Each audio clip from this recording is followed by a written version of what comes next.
Hello YouTube, I'm back again with the Mecha Phantom Beast profile. It's post Primal Origins now, so I'm going to run into the deck list I got for you. And sorry it's been a while since I made a video. I've been pretty busy with school and everything like that, but I'm going to try and have more videos up soon. I'm going to have a scrap deck profile hopefully, and a zombie deck profile.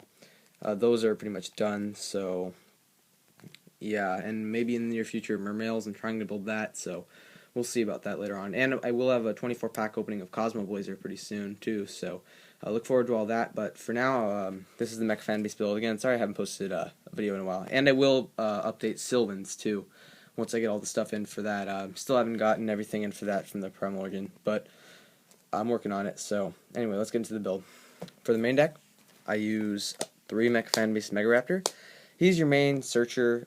You contribute a token and add a Mecha Phantom Beast monster from your deck to your hand, so he's pretty good that way, and he can't die if there's a token on the field. He can't be destroyed if there's a token on the field, so he's pretty good.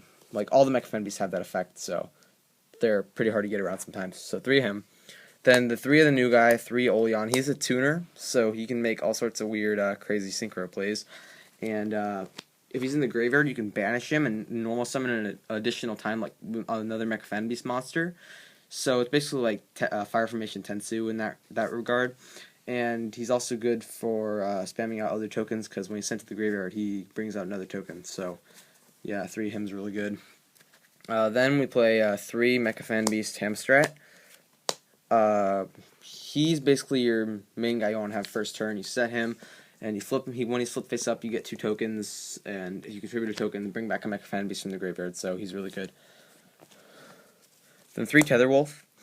You might have seen this in my dragon deck profile, my mythic dragons that I played at regionals. But this card is really good in general. It works out really well for this deck because it's a Mecha Phantom Beast and it goes along with the theme. But it's a good floater card in general. It brings out a token. It can ram over things that are 25. So, or clash with them, like ram over things that are like 24. So it can clash with the Stardust or something like that.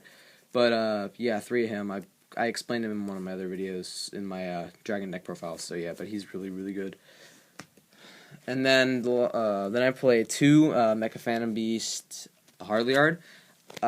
He has an effect where he can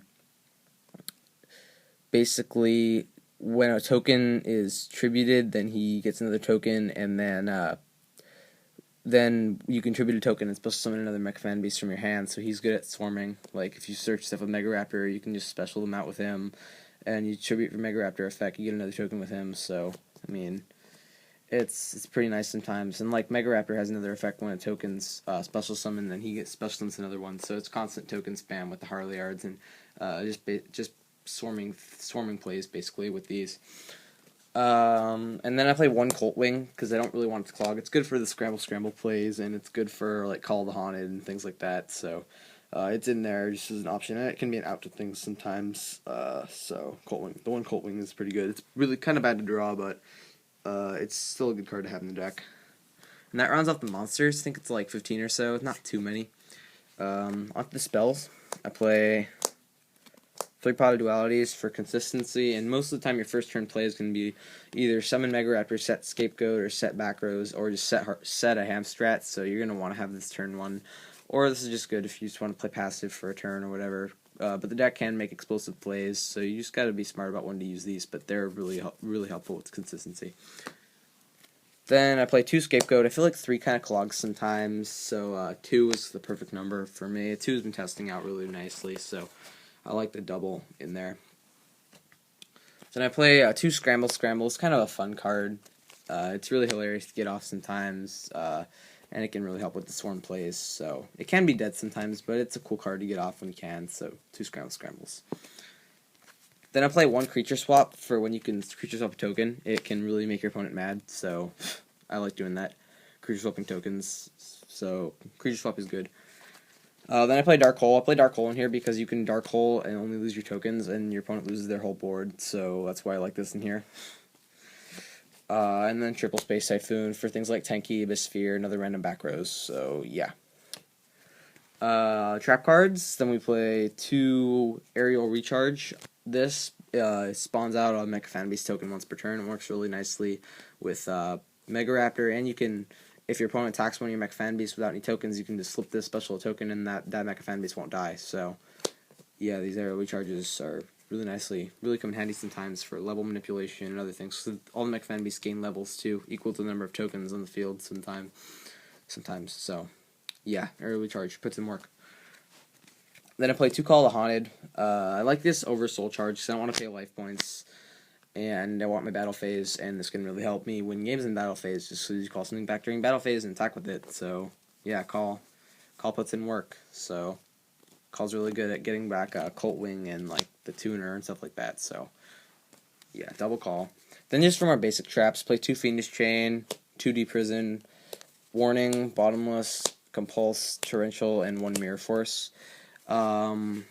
Kind of basic stuff there. I thought about playing Blackhorn or Breakthrough Skill, but I'd rather just side those, to be completely honest. I feel like Deep Prison is kind of better against the new hand artifact, Trap Tricks, whatever that thing's called, because Deep Prison kind of wrecks it, so I feel like Deep Prison was a good choice. And the 1 Mirror Force is just kind of for pluses and advantage sometimes. If you can get it off, it's really nice, even though it is pretty easily stopped, but it's still a good card. I feel like it's still worthy of a spot in the main deck, even at 1 only. But yeah, that's the main deck, 40 cards. I didn't want to go over that. It is kind of a combo-based deck, but it is a little bit slower too, so it is kind of important you get to your pieces. The extra deck is kind of crazy. You have totally different things going on in here. But yeah, for the rank 7s, of course, you got Draco Sack, because you can go into this often, and it's really good. It's the whole point of the deck, basically, is the main boss monster made for Mecha Phantom Beast. Then Big Eye. These round off the rank 7 plays. You normally won't go into more than this. I figured this is all you really need, because I wanted to have the space for other things. So, yeah, there's probably more this extra deck can play, but I'm just not really sure what to take out. I probably could play Mistbird Colossus in here, too, to make with the Oleon and a Scapegoat token, but I feel like it's pretty unlikely that I would do that, so yeah, I mean, Draco Sack, Big Eye. Those are the rank 7s. Then for rank 4s, I play Chidori because everything's a win and it's really good. Gargant because everything's machine and it searches you everything in your deck, so Gargant's good. And then kind of standard rank 4s for Exciton, 101, and Dweller. I feel like those are the best ones, and I couldn't bring myself to play any more 4s because you have a lot of other options you can go into in the extra deck, and I thought about even playing less than this, to be completely honest. I thought about not playing Dweller at all, but it's just too good in certain matchups, especially against Hat and against, like, hand artifact Trap Tricks, and, like, Mermails, if that still exists, Dragon, like, stuff like that. Dweller completely shuts down. Boojin, even sometimes, I've gone into this against Boojin, and it's put in work because they can't hair or turtle or anything like that, so Dwellers puts in work, so I figured it warranted a spot. And then I play Gustav Max because you can go into this with 2 level 4 Mecha Phantom Beasts and 2 tokens out. So Gustav Max is pretty good to go into, and it's inflict 2,000 for free, so why not run it? And then for the synchros, because Oleon's a tuner, you play Armades. You can go into this pretty easily with a Mecha token and Oleon, so figured play Armades. It's best 5, shuts down Boojin, so Armades is good. Then I play Black Rose just for the random chance you can go into it. I mean, like with a Scapegoat token and another Mecha Phantom Beast monster, I don't know. But it's just a good option to have in case you can go into it. And then for more generic stuff, I play Stardust and Scrap, because you can make 8s kind of easily, and I didn't want to pick one over the other. Scrap is really good because you have a lot of floating stuff. You have calls, you have aerial recharges, you have Fiendish Chains that are all floating out there, and you can just get rid of the aerial recharge after it would be, like, destroyed anyway. Plus, you have all the tokens that are floating out anyway, so you can just, like, a really good play with Scrap is just go Oleon, Synchro with Oleon and 2 tokens. Oleon gets you another token, Scrap, and make a Scrap Dragon and use the token that Oleon brought out to blow up a card for free. So, Scrap Dragon is really good. I would not cut either of these because they're both extremely good, and you can go into 8s, so I figure why not. And then I play Gigant Castle. This is a little bit of a different choice. It's a level 9 generic, and you can go into it with a Mecha with a token out and Oleon, so I figured it's a good beater. And then just Leo and Star Eater to round off the rest of the synchros because they're good, and you can go into all sorts of levels, so why not? And that was the Mecha Phantom Beast deck. Hopefully you guys enjoyed it, and be sure to like and subscribe, and peace out, YouTube.